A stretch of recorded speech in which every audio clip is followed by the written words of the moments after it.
So guys, I do want to say thank you for shopping with us. We do have quite a bit of S2000 merch as well as LHT merch. The Colorado shirts, we still have a few left. That is only a one-time deal. This is the LHT Colorado V8 swap. Check that out in the store.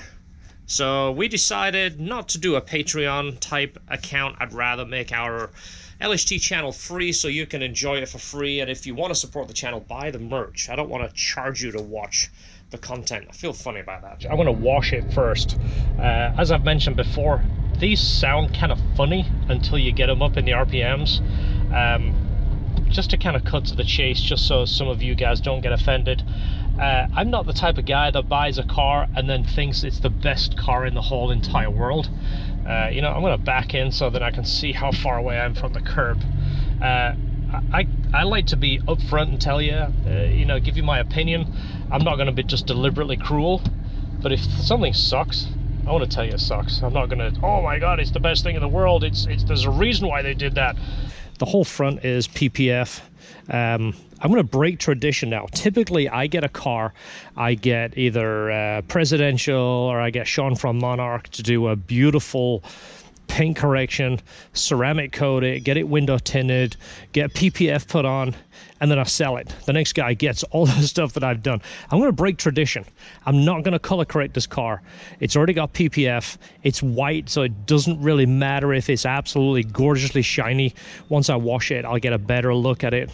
But I'm not going to obsess over washing it and waxing it. I've got to break this tradition. I've got to get back to enjoying cars. That looks kind of weird how it's got this edge here. It just looks like it's, I don't know. I don't know if I like that. So it's just that little strip there. That just looks too obvious. If that thing was done, I don't think it would bother me, but that little strip, don't be surprised if I rip that off. So we give it a wash and we'll kind of get an idea if there's any kind of coating on it. Now, I'm not saying that I won't coat it.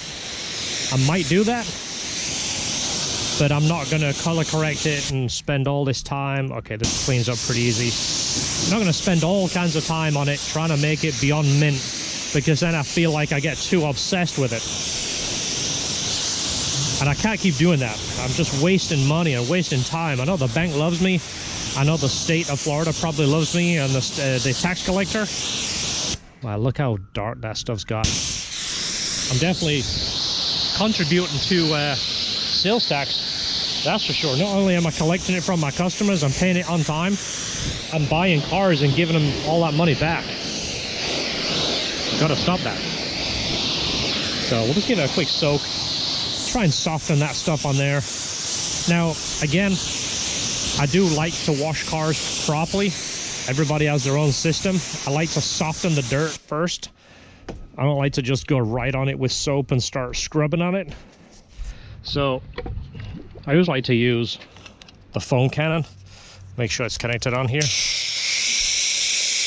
I like to let the foam do most of the work for me. Just kind of let it soak on there. Once you got the car clean and you got ceramic coat, I find that you hit it with the foam, let it sit for about 30 seconds to a minute, and hit it with high pressure. The dirt comes right off. You don't have to rub on the paint, which is not as important on a white car because you're not going to see the swirls. But you have a darker car, a black car for instance, anything you can do not to rub on the paint, you're going to resist getting swirls. So we'll find out. It doesn't look like it's got ceramic coat on because the soap is just kind of sitting there. It's kind of just sitting there. On the Corvette, when I put the soap on there, it would just sheet off. You couldn't get it to stay in one place. Now, you remember when I had the orange NSX? I give it its first wash. I found out that the back glass leads right to the engine, so when you spray water here, you're spraying soap on the engine. Most annoying thing ever, drove me nuts. You had to put a towel over the engine. Oh, that was the soap. Would sit on there and stain it. It drove me nuts. I hated it. And you just part of owning it, but it was one of those little things. It was just annoying. Now, I'm going to save for 14 more buckets so I can do the 14 bucket cleaning system. But right now, all my money is in this and the new set of golf clubs I bought to put in the back, because it's part of the Porsche life. I don't play golf, but I got to get golf clubs. So this is what I'm going to do first, is just kind of get an idea of, just kind of lightly move the soap around. I got a few of these. I'll just keep switching my microfiber towels. And again, it shouldn't be, the paint feels slick. It doesn't feel like it's ceramic. It feels like it's maybe just wax. But this is the way I do it, is I use a microfiber towel. I don't get in there and scrub it. I'll do the top first with one towel, then basically change. I'm not really going to spend too much time washing the wheels because I'm not really keeping the wheels. They're fairly clean, but I plan on repainting them, powder coating them, something like that. So I'm not too concerned with how clean they are. I did spray the foam on there, so they'll come up pretty clean, I'm sure. But overall, I mean, it's not ceramic coated. You see how the water doesn't bead at all. You can kind of see it separates right here. It would sheet off if it had the ceramic coat, and it doesn't. So maybe I'll add that. Hopefully I don't go down the full path of cleaning it and going crazy again. Go ahead and call me out if you think I'm starting to get nuts. So it looks pretty clean. It was really clean when I picked it up. It was perfect. Of course, going down the interstate and then going through that monster rainstorm really got some dirt ground in. The headlights have the PPF on them too, by the way. I just looked at that when I washed them. I just noticed it had the PPF. See the way the water, that's what it would usually look like when it has ceramic coat. It comes off and completely dries. Not only does it help with washing, it tends to stay cleaner. My red GMC, I had it done. My blue Colorado, I have that ceramic coated, and it barely gets dirty. I mean, it really does make a difference. So that might be something I'm going to do, seeing as it hasn't done it. You see what the windows look like? That's kind of how the ceramic coat is on the paint when you have it. As a Pilot Sport Cup 2 tires, which are the obviously the sticky tires, same tires I had on the Corvette on the track wheels, which I ran it on the past Corvettes, the Z06 Carbon. I put them on. Obviously I didn't get a chance to use it on there. These are the factory tire option for this. There's 2 tire options. This is one of them. So you always go through the cracks, make sure you get the soap out the cracks. Another reason I like using pressure. Now I got the wide nozzle on there. I mean, it's not going to hurt you. And I always keep my, kind of use the air as much as the water, just in case you think I'm getting too close to paint. Someone's gonna tell me I'm doing it wrong. Which, you're welcome to come over and wash it for me. Show me how to do it. You know what? If I really need a lesson in washing a car, I'll go see my buddy Matt. I'm sure if I call him and go, hey, I bought a GT4, can I come over and wash it? He'd probably be like, hell yeah, come on over. He'd probably enjoy washing it just as much as I'd enjoy washing it. If you watch his channel, I'm sure you kind of get that feeling. So just driving around, I remember driving Matt's, the gears seemed really tall. And I don't know if I'm just imagining it, but this one seems like the gear ratio is different. I want to take off through this light here and make a U-ey back onto Gandhi and see, compare it to the video where I did of Matt's. The sun is bright. But third seems a lot closer to second than I remember it. Might be just imagining it.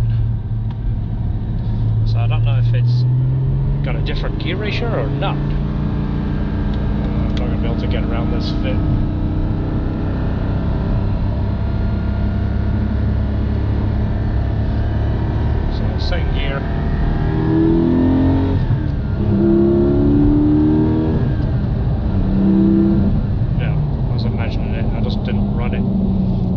gears are pretty tall. Now, there is a couple of companies making Gearbox, which I'm semi-considering. I splashed up on the window already, that dirty water. Putting the gearbox closer together will be better for the track. Seems like first and second are one side of the box, third and fourth it jumps up quite a bit, so by changing the gears you can change third, fourth, fifth and sixth. Now I'm going to do a research and see what is out there, but I remember somebody makes actual final drive, so that might make a big difference. But it's not too bad. The gears are a little bit far apart. They're not terrible. But this is in 5th gear, 63th, let's get back to 60 miles an hour, about 2,700 RPMs. Is that about where is normal? 60 right there, 60, 27 in 5th, put it in 6th, 60 miles an hour is right there, about 2,400, somewhere around there. But I've got the auto blip on. It's actually kind of nice. It works really seamless. Obviously, until you get the... Yeah, it's pretty seamless. Because the exhaust doesn't have any noise, so you can't really hear it. But you hear the intake more than anything. The exhaust makes no noise at all, even with the valves open. So it's kind of weird. All you hear is the intake. This is all changed through here from what I remember.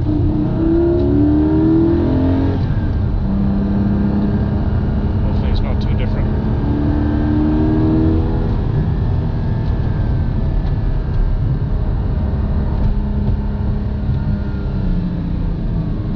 We used to take this road on the way to Cars and Coffee all the time.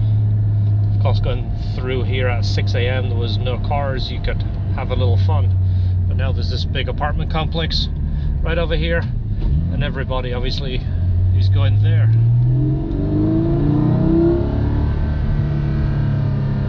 Not gonna go too crazy because the tires are cold.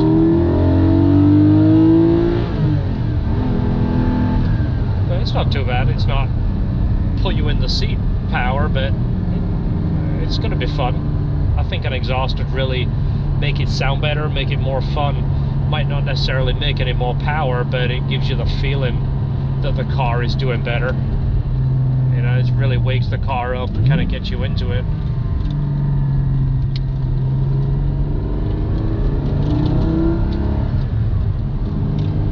But the gearbox is super precise. I mean, I noticed that the first time I drove on these.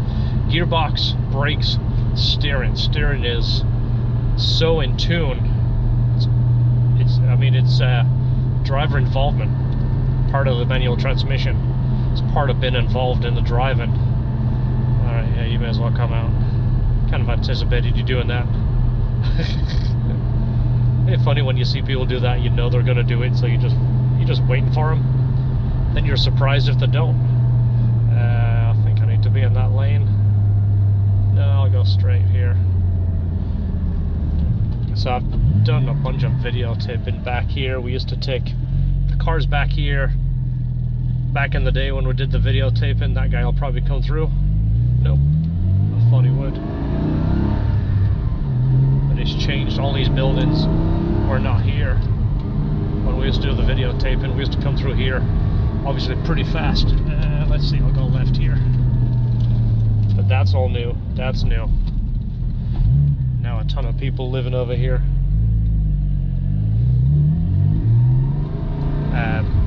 McLaren dealership is not far from here, so often when we were doing some videotaping on the back roads, you'd see people whipping up and down here in McLarens, because they would take them back here for a test drive and let them experience the launch control on these back roads, and that would pretty much seal the deal. They'd go back and do the paperwork. And this is now pretty congested with all these apartments. That guy's gonna come out. So we can't do that anymore. Let's go right here. so the signal is a little bit flimsy. The signal feels very plasticky and cheesy. It's not very solid. It's not very Porsche-like, or should I say Porsche.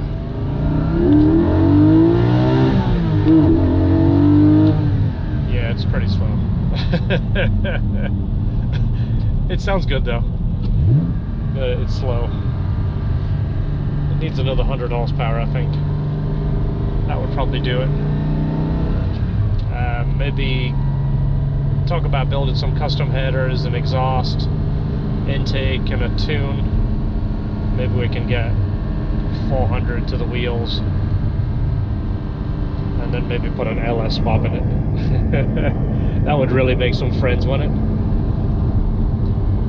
I'd gain some friends and lose some friends all at the same time.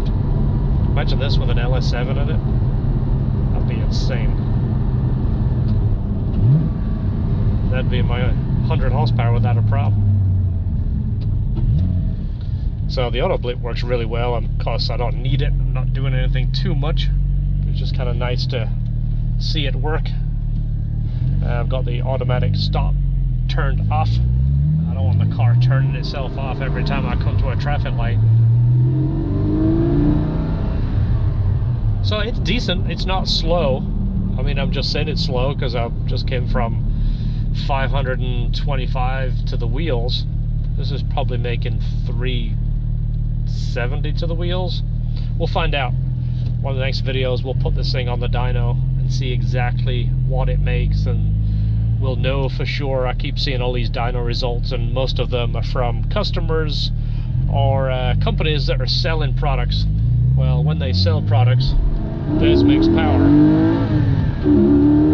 Of course, their headers make 20 horsepower and their intakes make 30.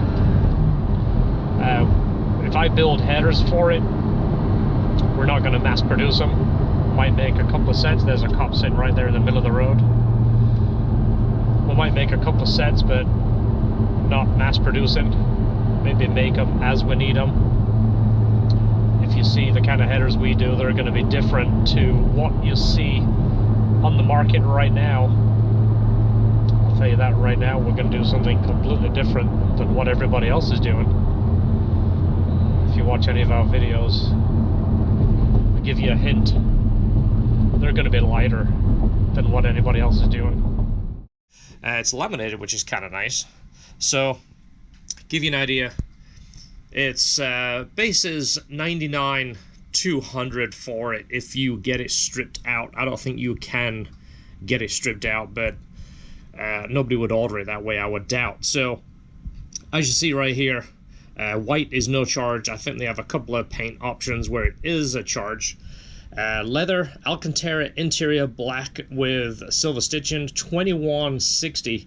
Now that includes some of the leather extra parts, like on the dash. That comes leather with the stitching, and again, it's much nicer. It's got more of a exotic look. Painted wheels, no charge. You can get those two different colors. I would have never ordered silver wheels on a white car. That should have been kind of like that gunmetal that they offer. Then we've got fire extinguisher, $140. 2-zone automatic climate control, $770. That must be just a Porsche thing, because it's probably just a software click. It's probably all the same. It's just a case of if you click the software to have a left and right adjustment. That's just one of those crazy things you probably are used to on a Porsche. Luggage net and passenger footwell. Wow, that's $0. That's actually nice. There's no charge for that. Smoking package. I don't know if that comes with a packet of cigarettes and a lighter and you know, an ashtray to get you started. Apple CarPlay with Siri. Again, it's probably just a software thing. $360. Kind of crazy. That should just come with it. There shouldn't be a charge for that. Interior trim, exterior color, leather interior. So that's $0. Now here's the big one right here. Full bucket seats. That's the carbon fiber seats. $5,900. Now looking around, that is quite a deal, because they bring more than that on the used market. Just the seats alone are bringing $8,000 from what I see. Navigation, including Porsche Connect, $2,320. That is insane. Who's going to use the navigation on there anyway? You're going to use your phone. Another crazy thing. Voice control, $0. Again, it's just a software thing. Chrono package and the lap timer right there, $550. That's actually probably a good deal for that because it's integrated in the car. I think that's nicely done.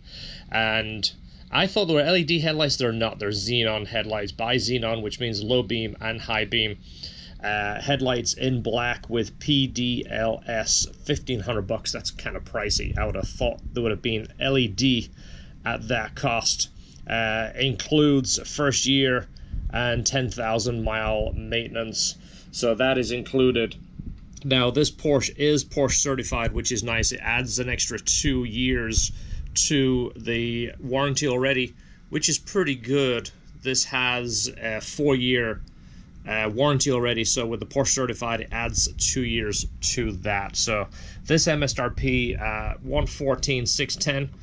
If you're into any of this Porsche type stuff, they immediately go up in value from buying them. A used car usually brings 10 to 15 over MSRP as soon as they build it. Alright guys, I'm going to wrap up the video. Thanks for watching. One of the next episodes, I'm going to put the car in the dyno and get a baseline, see where it's at, and talk about the plans, and it'll be on a separate playlist, so check that out. Check on the playlist. It's going to say Porsche GT4, and all the episodes regarding this car will all go in that playlist, so it's easy to find. If you're into Porsches and you want to watch the content, it's all going to be in there. If you're into Hondas, obviously look on the playlist at one of the other ones, and that way you get to see what you're here to see. So thanks for watching. Don't forget, enjoy your cars, hit the subscribe, hit the LHT store, and we'll see you on the next video.